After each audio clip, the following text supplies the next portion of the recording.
Soy Eli Berrío, host de Vida Inefable Podcast. Este segundo capítulo se vino con toda, con invitada a bordo y todo. Porque, yo les cocino saludablemente y toda la vaina, pero tenía que encontrar una experta en alimentación saludable como tal, que es un cuento ya más de ciencia y nutrición humana. Entonces, la invitada de hoy es una mujer divina que conozco hace... ¿Cuántos años, Nati? Como 27. 20 y mucho, ¿cierto? No nos calculen la edad. Ella es una de mis mejores amigas del colegio. By the way, somos 4 amigas así del alma que estamos unidas desde la época del colegio y va a seguir forever and ever. Espero que las otras 2 también se animen algún día a aceptar mi invitación y hacer un capítulo del podcast conmigo porque también son unas tesas.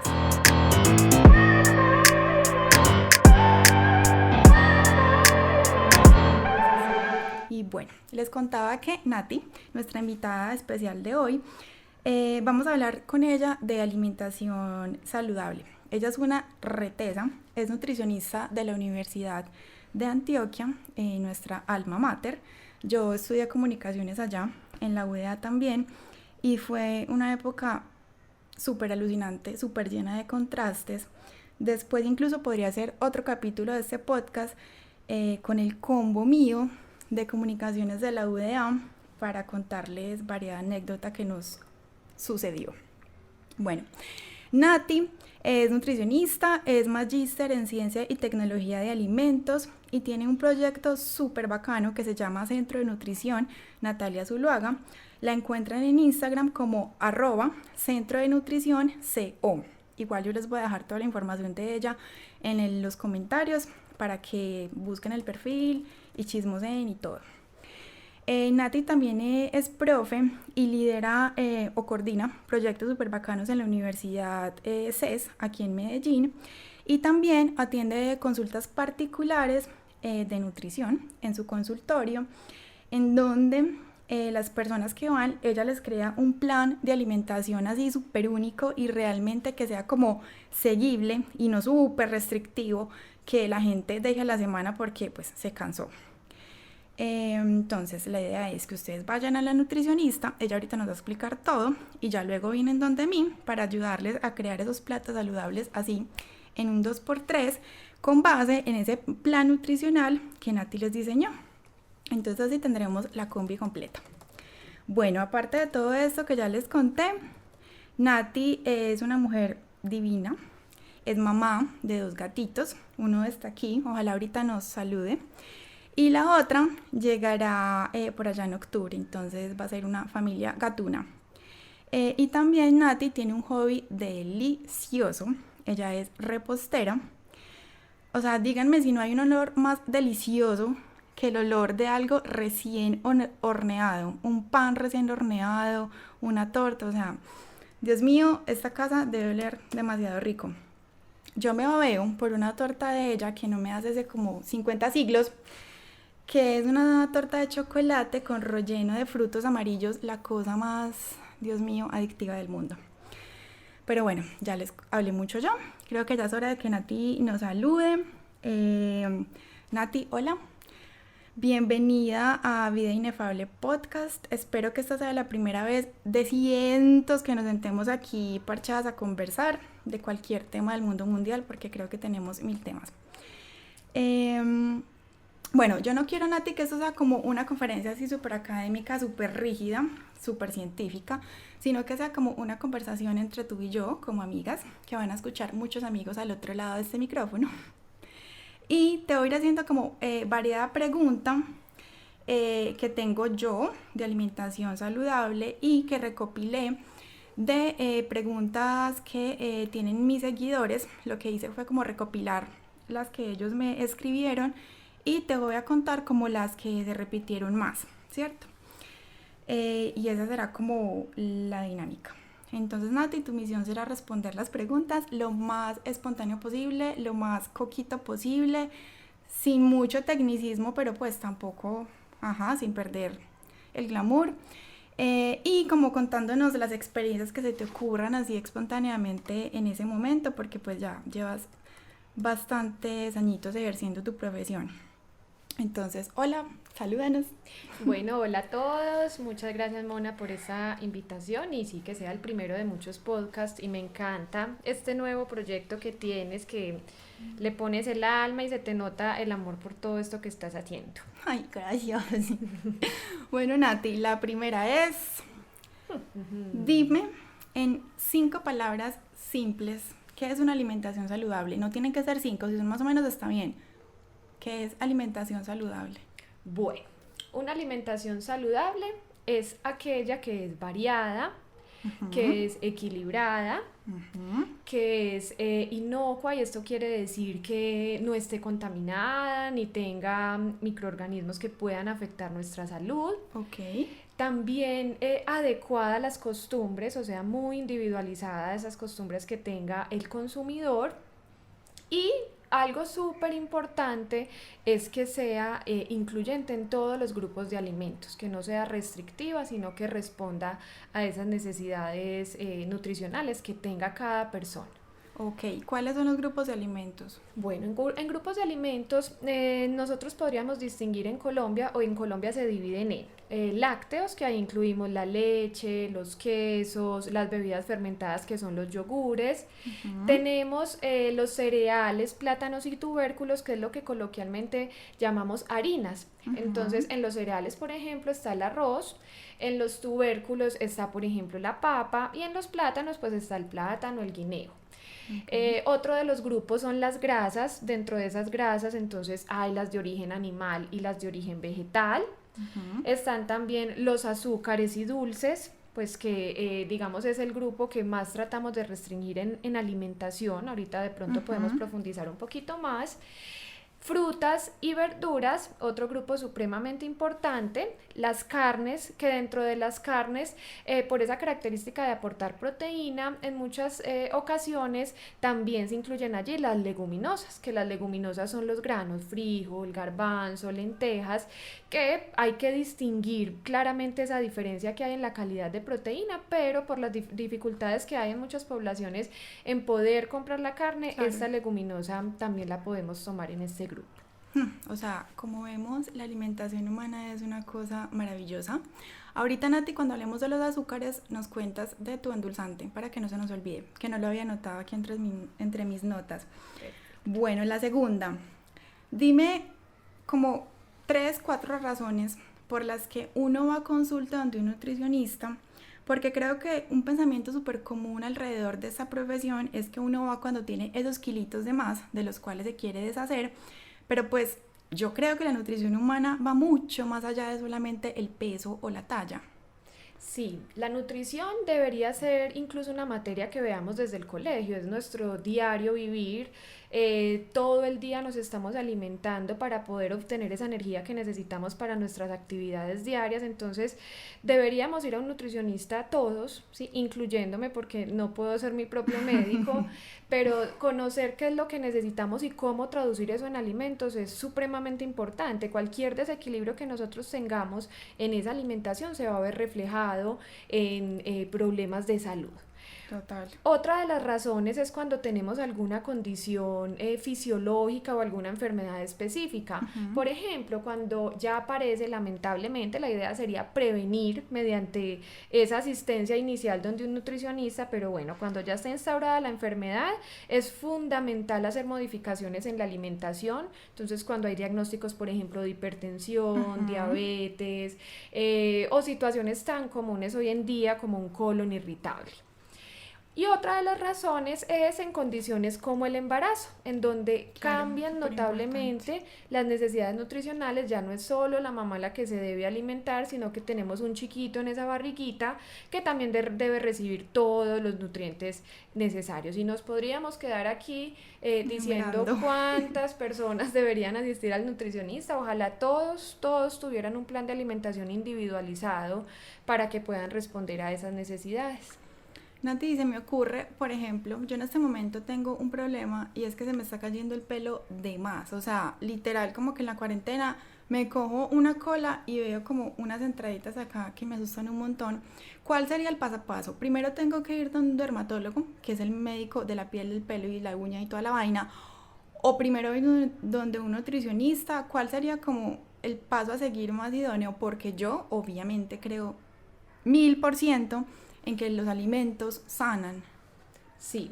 ¿Qué pasa entonces con esto? Nada hacemos asistiendo donde un dermatólogo que obviamente nos va a ofrecer un tratamiento completamente profesional para detener esa caída del cabello, pero el cabello es una estructura de nuestro cuerpo que si no tiene esa base que es la alimentación, los nutrientes necesarios para mantener ese cabello en su punto, pues se va a seguir cayendo. Entonces, pensaría que esa asistencia debería ser casi que al mismo tiempo, ¿sí? O sea, Ok. no hay un paso antes o después, no, debe ser algo cuando hay un síntoma, debe haber un tratamiento interdisciplinario, Ujú. integralidad en los tratamientos para que en realidad podamos tener un efecto positivo en esa sintomatología que estamos presentando. Entonces, es analizar muy bien cuáles son esos síntomas que tenemos, darnos cuenta si puede ser alimentación, porque incluso uno mismo en muchas ocasiones ni siquiera analiza qué es lo que está comiendo durante el día y uno Literal. solito se puede dar cuenta de cuáles son esas posibles deficiencias y si es algo que va solo con la alimentación, que podría solucionarse solo con la alimentación, o si es algo en donde ya necesitamos asesoría por otros especialistas. Ok, sí, total, es que cada persona somos un universo entero. Bueno, dentro de mi filosofía de cocina saludable, yo pienso que importa tanto la calidad de los alimentos como la energía con la que yo corte un pepino y lo meta a un sartén, porque eso es como un montón de factores que sumados se van reflejados en mi plato. Porque, por ejemplo, si yo me como una lechuga pensando que pucha, me comí la lechuga porque no estoy comiendo papitas, eso me va a engordar igual que si me estuviera comiendo la papita. ¿Por qué? Porque es la energía impregnada, son los pensamientos, es como decir como que comerse la lechuga pensando en la papita igual te va a engordar, y como que todo ese montón de componentes que no solo tienen que ver con lo que uno ingiera, sino cómo lo ingiera. Entonces quiero saber como cuál es tu perspectiva desde la nutrición de que alimentarse saludablemente no es algo solamente externo, como comer alimentos de la tierra y saludables y las frutas y las verduras, sino que también influyen otro tipo de componentes más internos de relación con la comida, de la energía con la que yo cocine, de la energía incluso con la que yo vaya a un supermercado y las decisiones que tome en ese momento. Como los seres humanos somos integrales, externos e internos, entonces si tú tienes como de pronto la misma, una percepción similar respecto como a la nutrición humana, o cómo manejas como ese tema de las energías, del interior, como todo ese cuento. Bueno, yo he relacionado mucho ese tema que me gusta muchísimo con la alimentación consciente. La alimentación Ujú, es netamente emocional y no solamente influye en eso que nos vamos a comer, no ujú, solamente influye en esas decisiones de qué es lo que voy a comprar y qué es lo que voy a preparar, sino que adicionalmente tengo la certeza de que influye también en cómo nuestro cuerpo lo aprovecha. Si nos vamos pues a lo que hay científicamente comprobado, pues es posible que no encontremos mucho, ujú, pero uno sí logra ver cuando atiende a los pacientes las diferencias que existen, por ejemplo, cuando es una persona que está completamente motivada en cambiar su alimentación, ujú, cuando está segura de que a través de la alimentación puede mejorar su salud, o simplemente cuando le tienen fe a un alimento, ¿sí? ujú. Hay muchos casos en donde el consumo permanente de cierto ingrediente incluso ha mejorado condiciones de salud bastante críticas, que aquí no quiero mencionar ningún alimento ni ninguna enfermedad particular para no prestarnos para malinterpretaciones, pero Ujú. es esa fe que se le pone a ese alimento y a esa creencia en que el alimento puede formar parte de una recuperación. Entonces, cuando nosotros nos relacionamos eso con alimentación consciente, es estar presente en ese momento de alimentación. Si me quiero comer unas Literal. papitas fritas, disfrútalas. Si le quiero echar salsa de tomate, mayonesa, disfrútalas, ¿sí? Ujú. No se trata de consumirlas con culpabilidad, porque seguramente esa culpabilidad se va a ver reflejada en otros síntomas como un colon distendido Ujú. o posiblemente diarreas, Dolor de dolores de cabeza, cabeza. exactamente. Y también, incluso ni siquiera en el momento de estarlo consumiendo, sino que desde antes ya se programan. Ujú. Yo sé que si me como esto me va a dar dolor de cabeza y efectivamente es así. O el famoso cheat meal, que es como que, ay, yo soy saludable de lunes a viernes, pero el sábado hago cheat meal y el domingo me paso 5 horas en la elíptica para rebajar lo que me comí la noche anterior. O sea, Sí, es muy frecuente, también es respetable, total. porque es la oportunidad también de salir como de esa rigidez de alimentación en la semana. No estoy de acuerdo con tanta restricción en las comidas, porque la comida también debería ser placentera. Y si a una Ujú. persona le gusta el fin de semana darse un gusto con algo que en semana no puede consumir, pues porque obviamente su composición nutricional no es la mejor, pues bueno, está bien que tenga ese equilibrio. Es mucho peor cuando tenemos pacientes que todos los días están pidiendo comidas rápidas. Ujú. Eso de hacerlo el fin de semana podría basarse en una alimentación consciente. Por ejemplo, mi esposo, que está aquí al lado, es de los que quiere comer McDonald's y Burger King todos los días de la vida. Ya saben que es americano, entonces, ajá. Bueno, Nati, se me fue la paloma, pero bueno, sigamos con lo otro que tengo anotado acá. Dime un porcentaje entre ejercicio, pues hacer ejercicio, el deporte que sea y la alimentación, pensando en mantener un peso regular o un peso que sea saludable o un peso que sea acorde a las características corporales y físicas de cada persona. Ok. Bueno, esto va a depender de la intensidad que se tenga, por ejemplo, en la actividad física. Hace algún tiempo me hicieron esta pregunta y eso generó un debate horrible porque dije, para mí era 50-50. Aquí no vamos a juzgar, ¿cierto? Este podcast es un espacio libre. Exacto, entonces bueno, por ahí decían que la literatura era 70-30, para mí no, para mí es individualizado, Ujú. considero que ambos son iguales de importantes, alimentación y actividad física, y ojalá todos los pacientes tuvieran en balance en ambos componentes, y ahí Ujú. podríamos decir, la alimentación y la actividad física son 50-50 en grado de importancia. Sin embargo, me encuentro, por ejemplo, con pacientes que no tienen la disponibilidad de tiempo para ir todos los días a hacer actividad física. Entonces ahí tenemos que ser, digamos, un poco más estrictos en la alimentación, obviamente siempre incentivando la actividad física, pero creo que eso hay que ajustarlo a las necesidades del paciente, a cómo sea su día a día, para no generar un choque en su actitud del diario vivir, ¿sí? Que sea algo completamente natural y que no se vuelva una carga para ese paciente. Entonces, para mí es 50-50, pero con algunas diferencias dependiendo de la condición que tenga el paciente en sus horarios diarios. Sí, total, porque por ejemplo, estaba pensando yo antes de que viniera nuestro amigo COVID-19, combinaba hacer ejercicio a mi manera en la casa con videos de YouTube de una página súper buena que se llama Gym Virtual, con mi cocina saludable.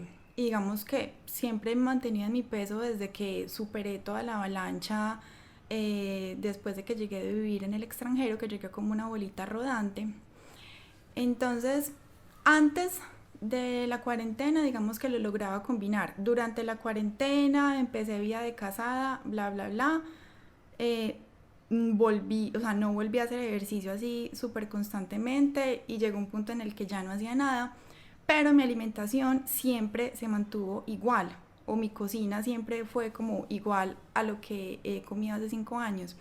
Y en este momento incluso estoy por debajo del peso en el que empecé la cuarentena, tengo 2 kilos menos, entonces yo decía, o sea, a ver, deja de hacer ejercicio, pero sigo comiendo igual, funciona igual, o sea, no es como que me tengo que meter en la cabeza que si no hago ejercicio entonces ya el peso se me va a mover un montón, no sé qué, entonces sí digamos como que estoy de acuerdo contigo en que depende de los tiempos de cada persona, de la disciplina en la alimentación de cada persona, de la disciplina en el ejercicio de cada persona, o sea, mejor dicho, cada persona es un mundo que hay que evaluar individualmente, pues no se puede generalizar como tan así, ya, la dieta no sé qué.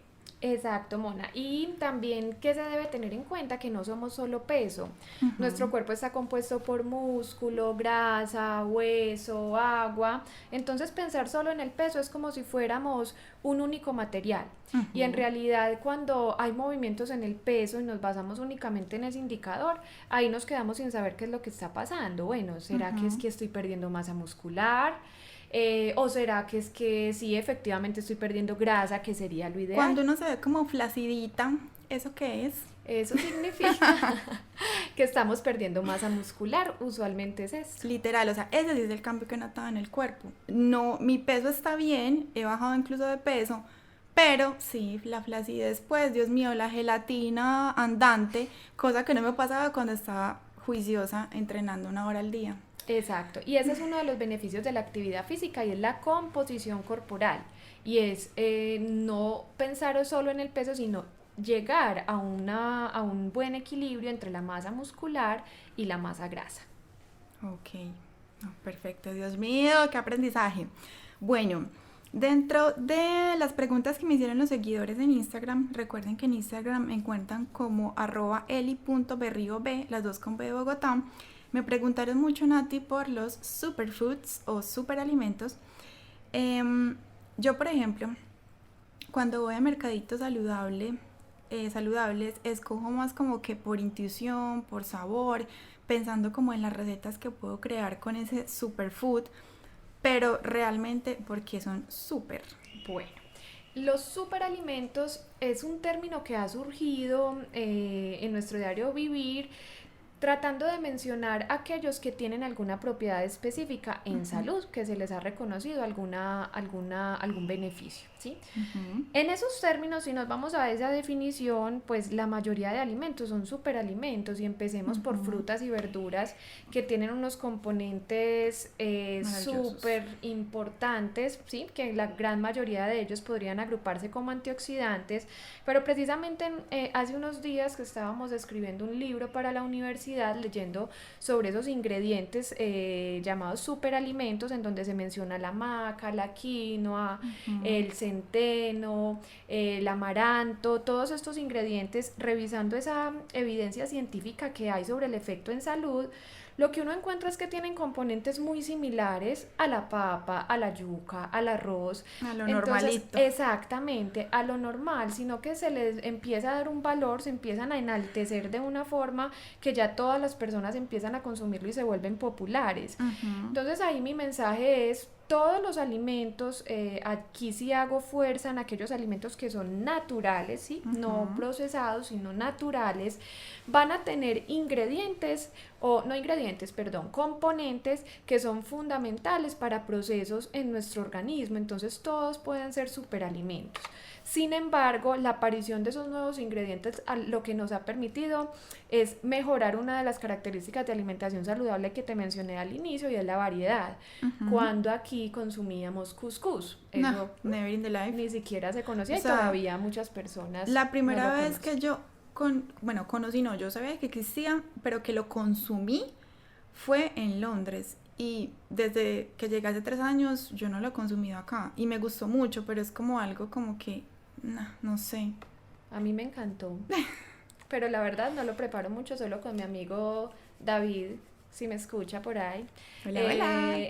que hace unas cosas deliciosas con esos nuevos ingredientes y es una oportunidad para variar la alimentación, pero no quiere decir que tenga unos componentes pues Que nos haga adicionales. superhumanos. Sí, y que no puedan tener otros alimentos. Entonces, muchas personas, sobre todo personas que tienen dificultades económicas para acceder a estos mercados saludables porque además son más costosos, pues se quedan con la idea de que no pueden consumir esos ingredientes. Entonces que su alimentación no puede ser saludable porque no me puedo comprar una cosa de quinoa. Y no, el Exactamente. arrocito es maravilloso. Exactamente. Entonces ahí, ¿qué recomendaciones hace uno? Listo, el arroz, por ejemplo, el integral tiene más fibra, podríamos preferir ese sin decir que no pueda consumir el arroz convencional.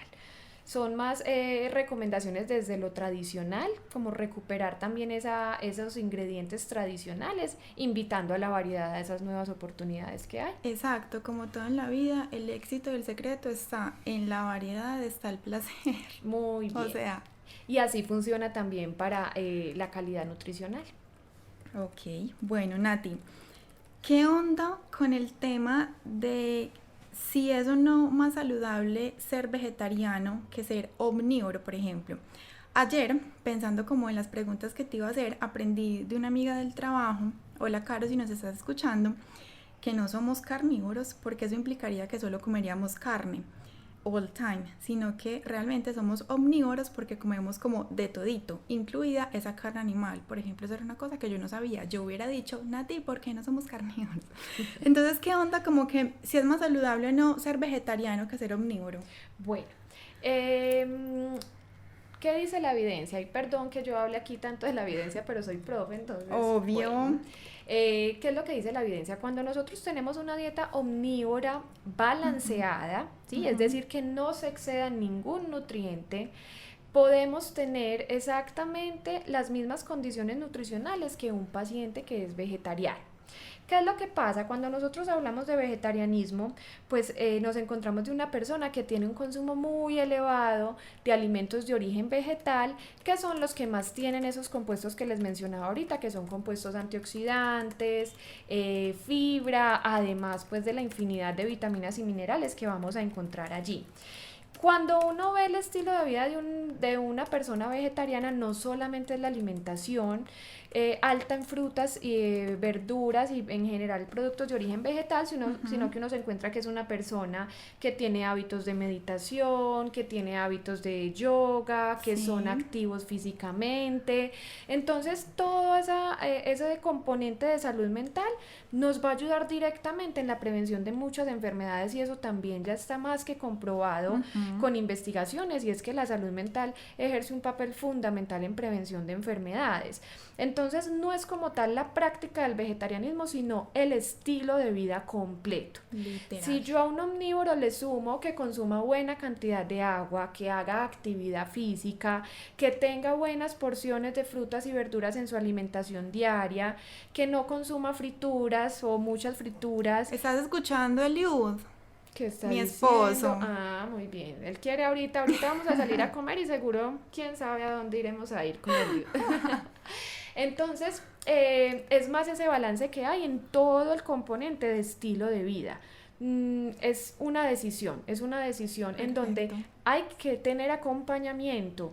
Los vegetarianos en muchas ocasiones una de las fallas que tienen es que no se suplementan y en ellos Ujú. la suplementación es fundamental dependiendo del tipo de vegetarianismo que elijan. Entonces, ambos casos necesitan acompañamiento para poder garantizar que puedan recibir los nutrientes que necesitan acorde a sus necesidades. Perfecto.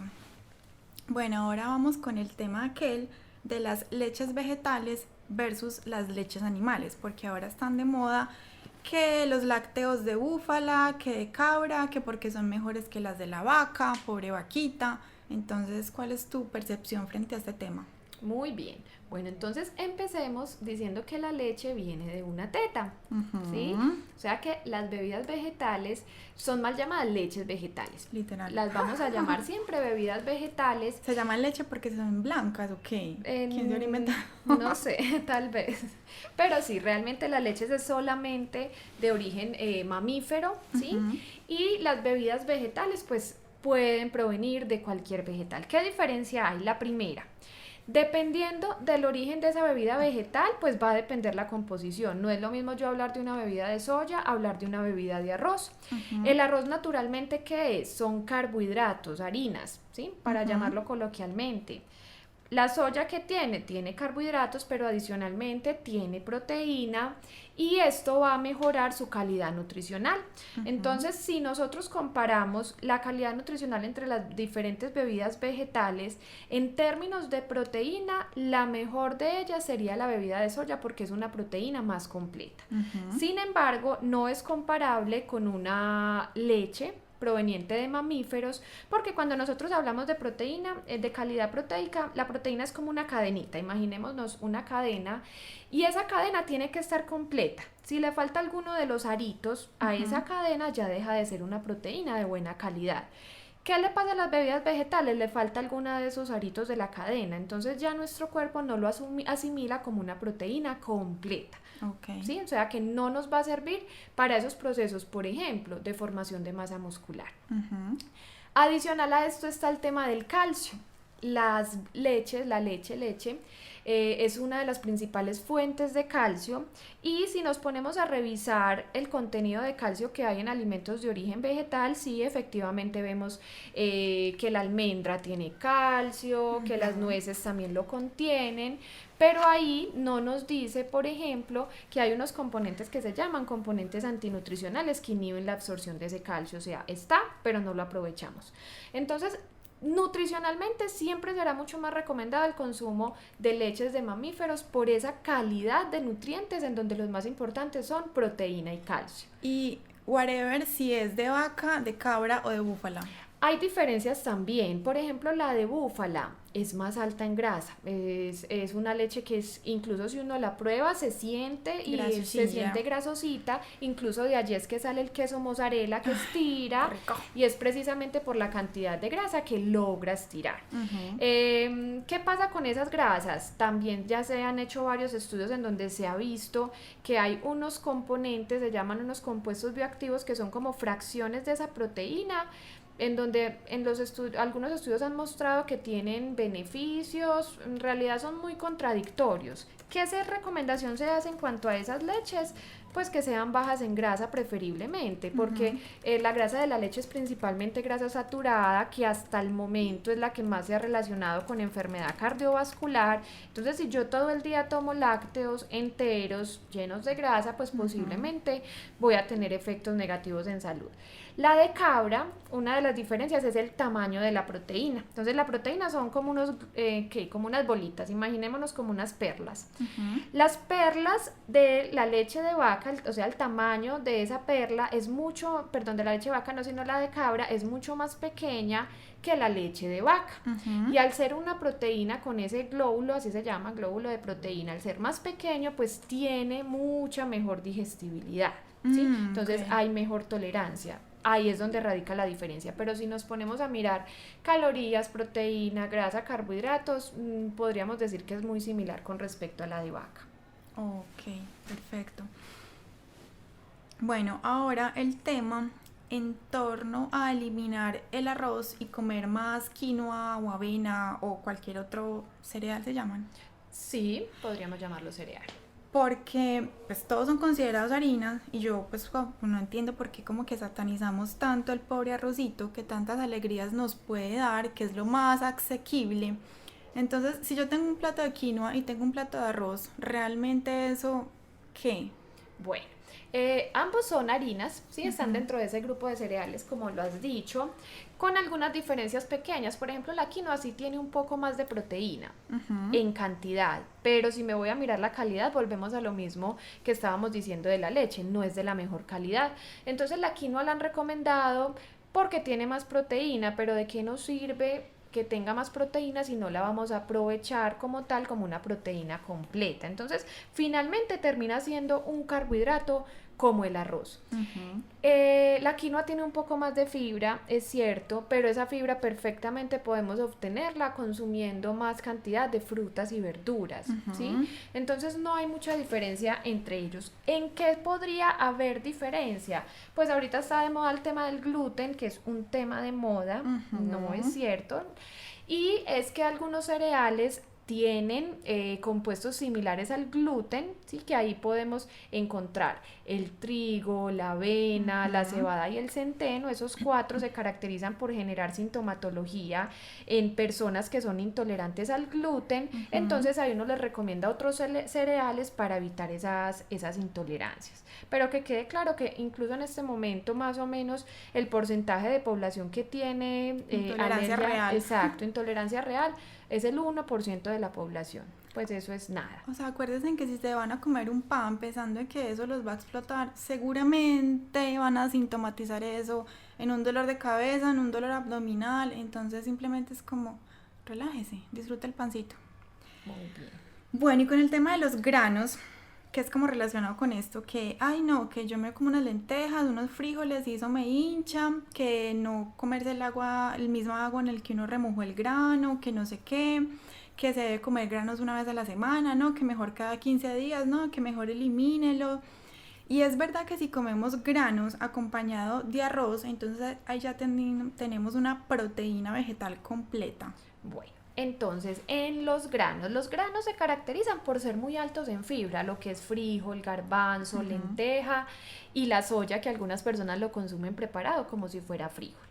Esa fibra, digámoslo así, es tan gruesa, podríamos ujú. decirlo así coloquialmente, que nuestro organismo no es capaz de procesarla, pero eso no es malo. Es más, toda la fibra sigue intacta por todo nuestro intestino hasta llegar a su destino final, que es el baño. Ujú. Entonces, pues mientras más fibra consumamos, mucho mejor. ¿Qué pasa? Ok. Hay algunas personas que sí son más sensibles y toca empezar a eliminar tanta cantidad de fibra, pero pues esto debe ser con un diagnóstico médico Ujú, y asesoría nutricional. O sea, cualquier persona no debería decir voy a quitar los frijoles porque me los como y me cae mal, ¿sí? ujú. Primero hay que tener en cuenta unas prácticas iniciales, como lo mencionabas ahorita, que es el remojo.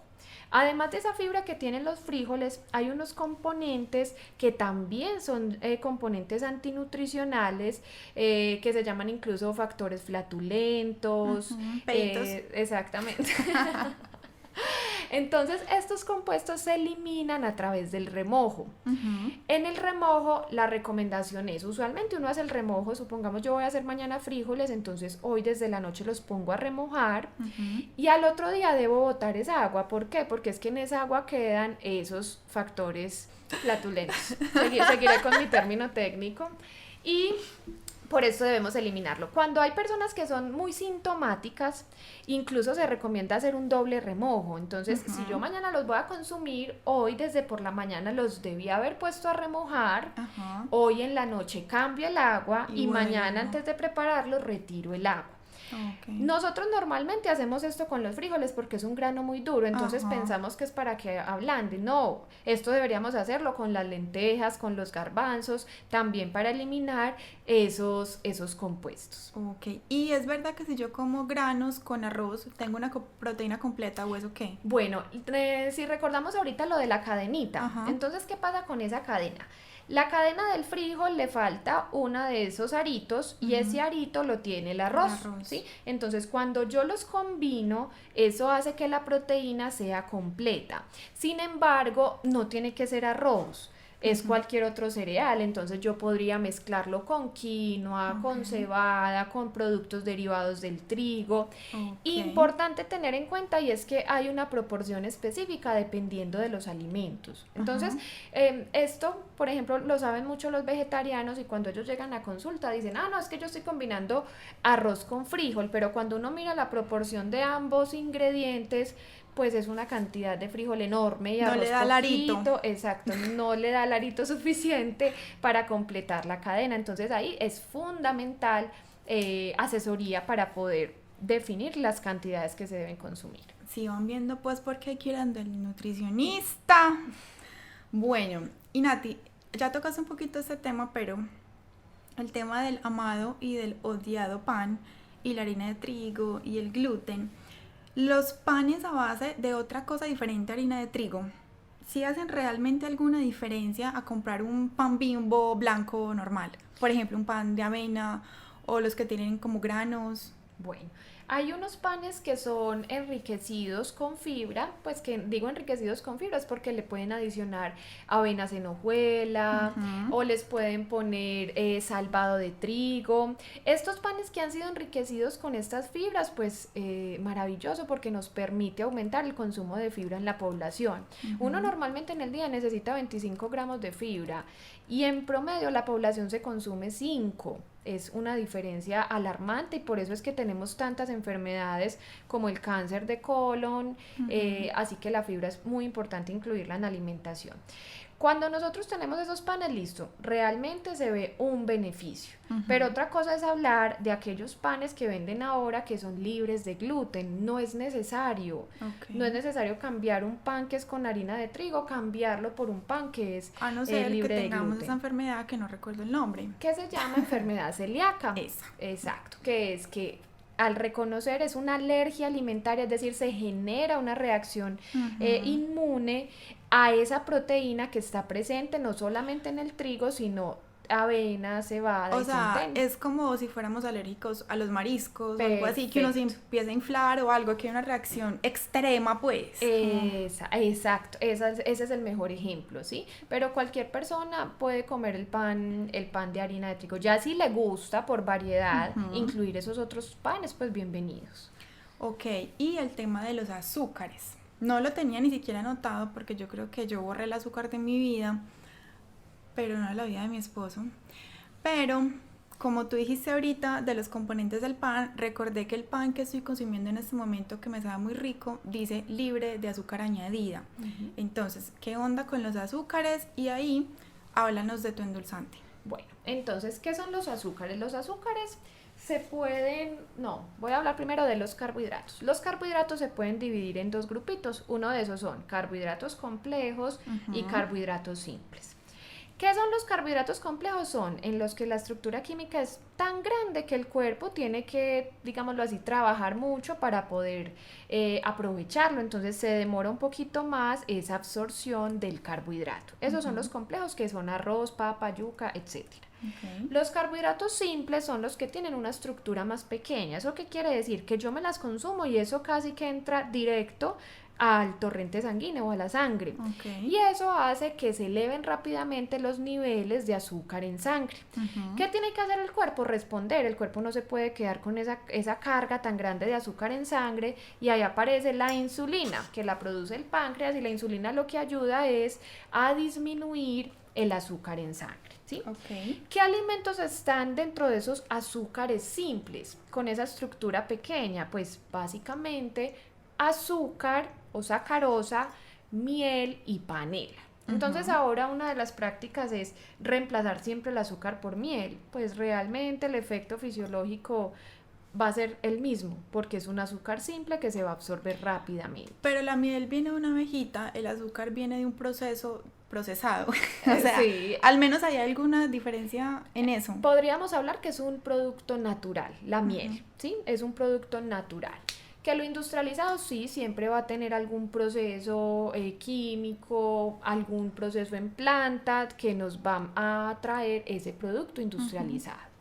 Entonces, estos azúcares simples no se recomienda el consumo. ¿Por qué? Porque ellos nos aportan carbohidratos. Los carbohidratos los necesitamos, pero perfectamente los podemos obtener de esas otras fuentes que les mencioné ahorita. ujú, Así estamos logrando que no tengamos esos picos de aumento de glicemia en sangre durante el día. Y eso ujú. nos va a ayudar a proteger mucho al páncreas para no tener que producir tanta insulina. Y esto nos va a permitir prevenir problemas como la diabetes. Ok. ¿Qué opción entonces hay para estos azúcares? Ahí aparecen los endulzantes. En los endulzantes, dependiendo de la materia prima que se utilice, hay muchos estudios. Entonces cuando hablo de materia prima es, por ejemplo, la stevia es un Ujú. Que tipo, es re famosa. exacto, la sucralosa es otro tipo, el aspartame, acesulfame K. Los estudios que han mostrado que cuando se consumen cantidades excesivas, pues sí, efectivamente hay algunos efectos en salud, principalmente a nivel renal, pero las dosis que tendrían que consumir son pues extremadamente elevadas, o sea, es Ujú. como consumirse más o menos 30 a 40 sobres diarios de un endulzante, No, algo pues güey. que difícilmente vamos a alcanzar. ¿Qué diferencia hay, por ejemplo, entre la stevia y la sucralosa? La stevia es natural, pero digo natural si es la hoja. Cuando ya estamos hablando de una stevia que viene en polvo, eso Ujú. ya no es un producto natural, ya tiene un grado de procesamiento. Entonces ahí también hay que no sé cómo decirlo, un error en los conceptos que se tienen Ujú. sobre ese producto natural. Ok. Esta opción es válida, sin embargo, para mí la recomendación es disminuir paulatinamente ese sabor dulce en la boca, Ujú. porque el sabor dulce, así como pasa con los alimentos picantes, uno cada vez necesita más de ese ingrediente saborizante Claro. para poderlo percibir. Ujú. Entonces, la recomendación principal es eliminar el sabor dulce de la alimentación. Ujú. Sin embargo, el endulzante, que ahí la mona me decía que hablara del producto, Obvio, porque es chévere. bueno, tenemos un endulzante, esto digo tenemos porque es una empresa familiar, es un Ujú. endulzante a base de sucralosa y tenemos una nueva línea orgánica que es con stevia y es un producto orientado a pacientes que tengan problemas con el peso, que deseen bajar de peso, entonces quieren empezar a eliminar el azúcar de la alimentación, pero quieren seguir con ese sabor dulce, personas que presentan diabetes también. Se utiliza también en algunos niños en donde es muy difícil retirar el sabor dulce, entonces por sobrepeso y obesidad pues es una excelente opción. Y bueno, pues ahí en mis daticos que ahorita la Mona les dejará, pues podrán encontrar Sí, es súper rico. Yo cuando estaba empezando el proceso de dejar el azúcar, me pasé a Sweet Health, al endulzante, variados años, hasta que ya fui capaz de dejar ese sabor dulce, como dice Nati. Pero entonces estaba pensando algo, por ejemplo, cuando yo hago unos muffins, mi endulzante es el banano. Es ok, yo no le echo nada más, ya con el dulcecito es suficiente para mi boca. Se lo doy a mi esposo y me va a decir qué cosa tan simple. Pero entonces eso como que está bien utilizar esas frutas para darle ese saborcito dulce, porque igual si no queda plano, pues. Claro que sí, el azúcar de las frutas se llama fructosa. Con la fructosa, no sé si has escuchado que también pues entonces ahora dicen que es malo, bueno, Sí. súper satanizado. Es muy diferente yo hablar de una fructosa líquida, aislada, en un laboratorio, ¿sí? Claro. Como que eso incluso parece es un líquido transparente. Ujú. A yo hablar de una fructosa que está presente en un alimento. ¿Por qué? Porque es que el alimento es una matriz, está compuesta de muchos otros nutrientes, como por ejemplo la fibra, que me va a disminuir la absorción de esa fructosa. ¿Qué pasa con la fructosa? Así como yo les explicaba ahorita con el azúcar, ello también va a tender a aumentar los niveles de azúcar en sangre. Pero el pico que se forma cuando yo consumo ese azúcar proveniente de las frutas, que es la fructosa, va a ser mucho más lento por la presencia de esa fibra. Entonces hay que saber diferenciar de dónde viene esa fructosa, si es líquida, o si estamos hablando de la que está naturalmente presente en el alimento. Ok, total.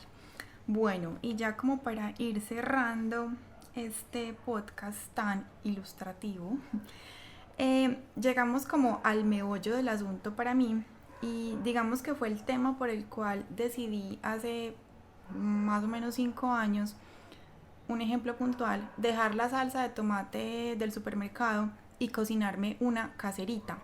Los alimentos procesados versus los alimentos reales o de la tierra o naturales, como los queramos llamar, para llevar como una alimentación saludable.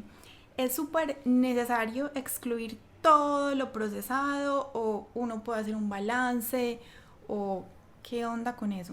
Bueno, los alimentos procesados o los industrializados son aquellos que han tenido, como su nombre lo dice, algún proceso para mejorar su vida útil, o sea, aumentar la fecha de vencimiento, por ejemplo, o para mejorar sus características, entonces resaltar color, o para mejorar la textura. Bueno, aunque digamos que uno de los principales objetivos es mejorar el tiempo de vida útil, o sea, aumentar esa fecha de vencimiento.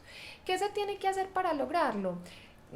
Sí, la mayoría de las veces tenemos que tener aditivos, que los aditivos normalmente son algunos conservantes, algunos colorantes, y aunque están aprobados, si uno se va a buscar en la literatura los efectos que hay, pues tendríamos que ponernos a estudiar casi que ingrediente por ingrediente, ¿sí? Entonces, cuando uno revisa la literatura, se encuentra que, por ejemplo, hay algunos conservantes en donde se ha visto que el consumo excesivo puede llevar a desarrollo de diferentes tipos de cáncer, pero no lo tomemos pues así tan literal, sí, es el exceso, ¿sí? Entonces nosotros tenemos unos organismos de vigilancia y control en el sector de alimentos que se encargan de vigilar cuál es la toxicidad de esos ingredientes alimentarios. O sea, antes de ponerlos en el alimento, ese ingrediente tuvo que haber pasado por un proceso de estudio para verificar que no haga daño al consumidor. Perfecto. Sin embargo, las investigaciones todos los días aparecen. O sea, en este momento pueden ser, por ejemplo, la tartrazina.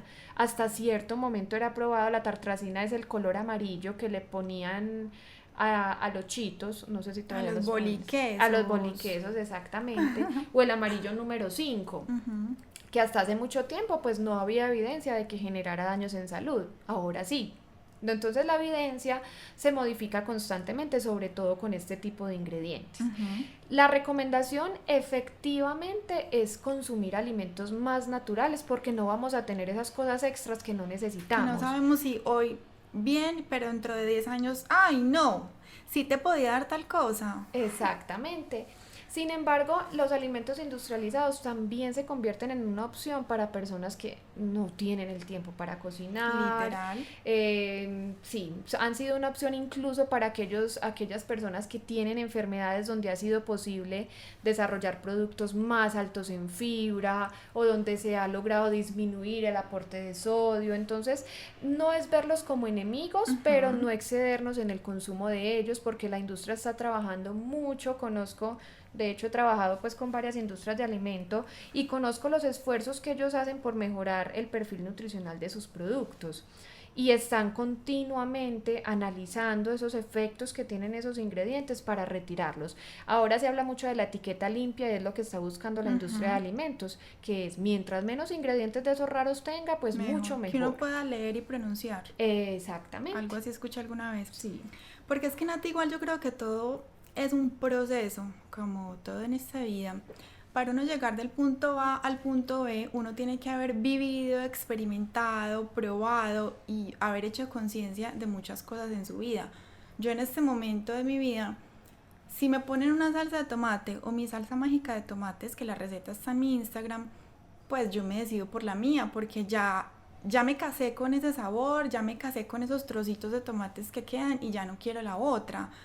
Pero pues hace 10 años me moría por la otra. Entonces yo creo que para llegar del punto A al punto B es un proceso, es pasito a pasito, nada de restricciones, nada de no volverse loco, porque así no funcionamos los seres humanos. Entre más nos restrinjan, más nos bloqueamos. Entonces es como pasito a pasito, suave, suavecito. Nati, yo acá acordándome de cosas, creo que tú hace no sé cuántos millones de años en el colegio me dijiste que los yogures realmente no se vencían, que les ponían fecha de vencimiento, pero que si uno se los comía 5 o 10 días después no pasaba nada, como por los bichitos que eso tienen. ¿Eso fue un sueño mío o es verdad? Porque yo se lo sigo diciendo a mi esposo, ¿cierto, amor? Yo creo que eso fue un sueño. A ver, no mentiras, bueno. El yogur sí se vence, todos los alimentos tienen una fecha de vencimiento, más un producto lácteo, ¿sí? Que se deteriora con bastante facilidad. Sin embargo, con las fechas de vencimiento, ¿qué pasa? Cuando una empresa tiene un producto, hace algo que se llaman unos estudios de estabilidad para definir la fecha de vencimiento. Y hay varios atributos que tienen en cuenta.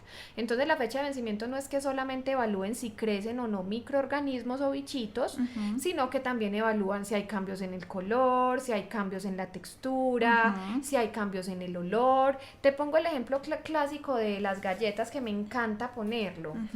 Cuando se establece la fecha de vencimiento de una galleta, no es porque le aparezcan bichos, o sea, difícil que a una galleta pues le den hongos, porque es un producto muy seco.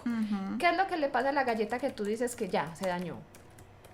Le sale mohito, honguito. No, se pone blandito. Ah, se pone... Eso le pasa al pan, bueno. Eso es al pan, concentradita mona. Entonces, lo que le pasa a la galleta es que se pone blandita, o Uy, sea, sí, que ahí el factor de quiebre o ese, digámoslo así, ese atributo que se tuvo en cuenta para definir la fecha de vencimiento fue la crocancia de la galleta, pero no el crecimiento de microorganismos, ¿sí? Entonces, el tema de que, ay, ya, la galleta se venció hoy, mañana no me la puedo comer, no va a pasar nada, o sea, pues va a estar más blandita, pero eso no va a generar ningún daño en salud. En esos productos que son lácteos, que son un poquito más sensibles, ¿cuál es la recomendación? Oler, mirar, puedes probar un poquito, no va a pasar nada, o sea, no estoy incentivando el consumo de alimentos vencidos, pero muchas veces el desperdicio de comida es impresionante botando las cosas porque llegó la fecha de vencimiento. Entonces es analizarlo con un poquito más de crítica. Bueno, yo lo he mantenido en la nevera o incluso he mantenido algunos productos congelados que ahí permanecen pues casi que intactos durante el tiempo que allí estén. Entonces es ser más críticos evaluando ese alimento antes de botarlos por una fecha de vencimiento. Sí, total. Yo creo que ahorita en el almuerzo me comí una oblea vencida porque no estaba crocante. Sabía como así blandengue, pero igual me la comí y pues estoy bien. Bueno, aquí escuchando a Nati me acordé que cuando yo estaba en Malta y en Londres, yo estaba como en la mitad de mi proceso y le preguntaba a Nati cada rato, Nati, ¿yo puedo congelar esto? Nati, tal cosa se puede congelar. Nati, ¿qué pasa si meto al congelador tal cosa? Me mantenía en esas mientras aprendía. Y ahora pues soy la reina del congelador, amo congelar todo porque es súper práctico. En mi casa solo somos 2 personas, entonces pues no voy a dejar de comprar un paquete de queso que me gusta porque se me va a dañar a los, no sé, 15 días, sino que lo porciono, lo congelo y ya lo tengo listo para sacar del congelador directo al sándwich, a la lasaña, a lo que vaya a hacer con el queso. Entonces, bueno, el congelador es una nota. Y Nati me enseñó mucho de lo que sé. Bueno, Nati, última pregunta, bueno, 2. ¿Qué alimentos tú no consumes porque los consideras no aptos para tu cuerpo o el cuerpo humano? O si no hay ninguno, no lo hay. No tanto por el gusto, porque por el gusto serían 1000. Pues simplemente a mí no me gustan las sardinas porque, ajá, ni el atún, Dios mío, no puedo verlo. Sino porque tú digas, no, o sea, es que esto no te aporta nada, pues te lo tragas y... Bueno, en realidad, así yo sea nutricionista, muchos me dicen si yo, pues todos piensan que no como azúcar, no como chucherías, pero en realidad, Cero. como ahorita les decía, es el balance y no podría decir que no los consuma. Sin embargo, algo que yo digo el cuerpo no necesita es el azúcar. El azúcar no se necesita. ¿Qué podría decir yo? No, la sal sí es importante y aquí les digo que la sal está enriquecida con yodo. Hace mucho tiempo teníamos una deficiencia de yodo impresionante, que incluso una de las enfermedades más prevalentes era el bocio y era como la tiroides salidita, Claro. y por eso la sal se enriqueció con yodo y pues dejarla en este momento implicaría que más adelante tengamos deficiencias. Pero si no fuera esto, el sodio está en muchos alimentos y podríamos es disminuir, o sea, no quitarla, pero la sal es algo que Moderado. se puede disminuir. Yo también Bueno, solía ser súper salada, Nati, ¿tú te acuerdas? sí, a la mona le gustaban Porque, los sabores bastante fuertes. total, eso era como costumbre familiar, porque mi papá también le echa sal a todo, mi mamá es súper simple, pero mi papá le echa sal a todo y yo crecí viendo eso y ajá, yo lo hacía hasta que empecé este proceso consciente y no, pues la disminuyó un montón. Bueno, otra cosa, por ejemplo, aquí pensando es la mantequilla. Ujú, No es necesaria, tenemos grasa en los otros alimentos, entonces no sería necesario. Lo mismo la crema de leche, porque es grasa, ujú, pues casi que es una grasa concentrada. ujú, Salsas, ujú. supongamos la mayonesa, eso es aceite, grasa por todos Y lados. huevo. Exactamente, entonces son cosas que moderadamente no va a pasar nada, pero que nos aporta nutrientes que ya están en otros alimentos que son O sea, mucho están más de sanos. más. Están de más, esa es la palabra. Parce, ahorramos plata, nos ahorramos dolores de cabeza, así que bueno, no, hay que empezar a simplemente ser más consciente de lo que nos llevamos a la boquita. Bueno, Nati, para terminar, dime 5 puntos claves para decir orgullosamente que llevo una alimentación saludable, porque al fin y al cabo es lo que muchos que estamos en este mundo de ser conscientes de que nos llevamos a la boca queremos. Muy bien. Entonces, esos 5 puntos claves. El consumo de agua, que me estoy consumiendo Importantísimo. los 2 litros de bebidas en agua sin azúcar en el día. No tiene que ser agua, hay personas que no les gusta el sabor al agua, le pueden echar hierbita, la mona pues desde que conoció el filtro Ah, no, yo lo amo. es O su sea, preferido. es que vean, yo les cuento una historia rápida. Desde el colegio, nosotras éramos con el grupo de amigas que nos manteníamos con una botella de agua, así literal en el salón, salíamos a llenarla, súper obsesivas con el agua, y desde ahí eso se quedó en nuestro ser. O sea, yo en este momento, si escuchan, tengo mi botellita de agua, ahora es de vidrio, bueno, tiene otras carretas, pero el caso es que yo no salgo de mi casa sin mi botella. Así vaya para la casa de mi amiga, literal, como en este momento, yo tengo que tener en mi bolso mi botella porque si no, yo siento que me va a secar, que me va a consumir. Entonces el agua es demasiado vital. Sí, total. La mayor parte de nuestro cuerpo es agua. Entonces, eso es fundamental. Segundo, el consumo de frutas y verduras. La Organización Mundial de la Salud recomienda 5 porciones entre frutas y verduras en el día. Yo creo que mínima parte de la población cumple con esto. Entonces, eso es otro de los criterios. Tercero, incluir todos que un equilibrio en los nutrientes diarios. Lo que pasa es que eso es difícil cuando no sabemos qué es lo que necesitamos. Entonces, total. pues ahí, vayan al nutricionista, por Por favor. Cuarto, pensaría que no es de una alimentación saludable, pero sí de hábitos de vida saludable, y es la actividad física, porque eso me permite mejorar la composición corporal, que está directamente relacionado con la alimentación. Además de que te despeja la mente y todas esas cosas, pues ya como que de salud mental. Exacto. Y quinto, una alimentación consciente, estar presentes en ese momento de alimentarnos, no hacer nada diferente a alimentación, sino saber que me estoy comiendo esto y que esto me va a nutrir. Si ustedes le tienen fe no sé, ¿a qué? A la papaya, porque va a curar algo, coman papaya y piensen que los está curando. Que la papaya es bendita. Exactamente. Y va a ser bendita en el cuerpo. Entonces, es estar presentes en ese momento de alimentación. Ahí están mis 5 puntos claves. Perfecto. Y yo le voy a agregar el sexto, que el sexto es cocinarse. Aprender a ser práctico y creativo en la cocina. Poder pasar de ser abrumado o abrumada en la cocina a un dios o diosa de la cocina saludable. ¿Y cómo? Pasito a pasito, again, aprendiendo qué mercar, cómo preparar, limpiar, picar, almacenar los alimentos, cómo hacer meal prep o precocinada para tener preparaciones base para la semana, y así cuando lleguemos cansados, mamados del trabajo, no nos decidamos por algo de paquete, sino que cojamos, por ejemplo, una coca con vegetales ya picados y listos, los echemos al sartén, encima echemos un huevo batido y voilà. Tenemos un omelette delicioso de cena, que seguramente va a ser mucho más nutritivo que otras opciones que podamos escoger por rapidez, por pereza o por otro tipo de cosas.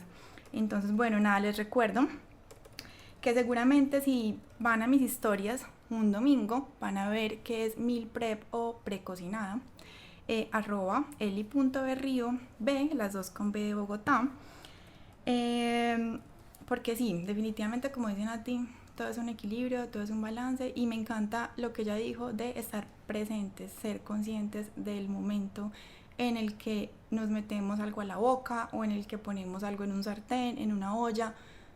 Como todo en la vida, es como que tratar de vivir el momento, el hoy. ¿Cómo es ese dicho? Hay que bajar, ¿cómo es? Se me olvidó, pero ese dicho de que vivir el hoy, pues, o sea, como estar presente de lo que estoy haciendo y no pensando por allá en otras cosas.